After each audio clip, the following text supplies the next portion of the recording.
എല്ലാവർക്കും മാതൃദിനാശംസകൾ. ഒരമ്മയുടെ സ്വാധീനം ജീവിതം മുഴുവൻ നമ്മോടൊപ്പം തുടരുന്നു. അമ്മ നമ്മെ ശരിയായ വഴിയിലേക്ക് നടത്തുന്നു. നമ്മൾ വീഴുമ്പോൾ ഉയർത്തുന്നു, നമ്മൾ വിജയിക്കുമ്പോൾ അഭിമാനിക്കുന്നു. ഈ മാതൃദിനത്തിൽ നാം ഓർക്കേണ്ടത് ഓരോ അമ്മയുടെയും നിശബ്ദമായ ത്യാഗങ്ങളെക്കുറിച്ചാണ്. ആരും കാണാത്ത പരിശ്രമങ്ങളെക്കുറിച്ചാണ്. ജീവിതത്തിൽ എത്ര ബുദ്ധിമുട്ടുണ്ടായാലും ഓരോ ദിവസവും സ്നേഹത്തോടെ നമ്മെ കൈപിടിച്ചു നിർത്തുന്ന ആ സ്നേഹത്തെക്കുറിച്ചാണ്. ഒരു ദിവസം തോമസ് എഡിസന്റെ ടീച്ചർ സ്കൂളിൽ നിന്ന് തൻ്റെ അമ്മയ്ക്ക് കൊടുക്കുവാനായി ഒരു കത്ത് കൊടുത്തുവിട്ടു.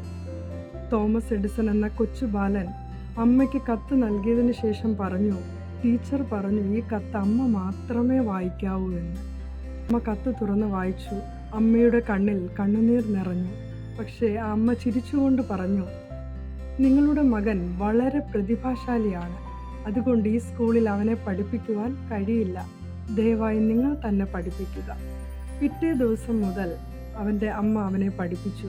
വർഷങ്ങൾക്ക് ശേഷം ലോക പ്രശസ്തനായ ശാസ്ത്രജ്ഞനായി മാറി. പിന്നീട് അമ്മ മരിച്ചതിന് ശേഷം ഒരു ദിവസം തോമസ് ആൽവ എഡിസൺ പഴയ കത്തുകൾ പരിശോധിക്കുമ്പോൾ പണ്ട് തൻ്റെ സ്കൂളിൽ നിന്ന് ടീച്ചർ നൽകിയതായ ആ കത്ത് വീണ്ടും കണ്ടു. ആ കത്തിൽ എഴുതിയിരുന്നത് യഥാർത്ഥത്തിൽ ഇപ്രകാരമായിരുന്നു: നിങ്ങളുടെ മകൻ പഠനത്തിൽ വളരെ പിന്നിലാണ്. അതുകൊണ്ട് ഈ സ്കൂളിൽ തുടരുവാൻ ഇനി അനുവദിക്കില്ല എന്നതായിരുന്നു ആ കത്തിൽ.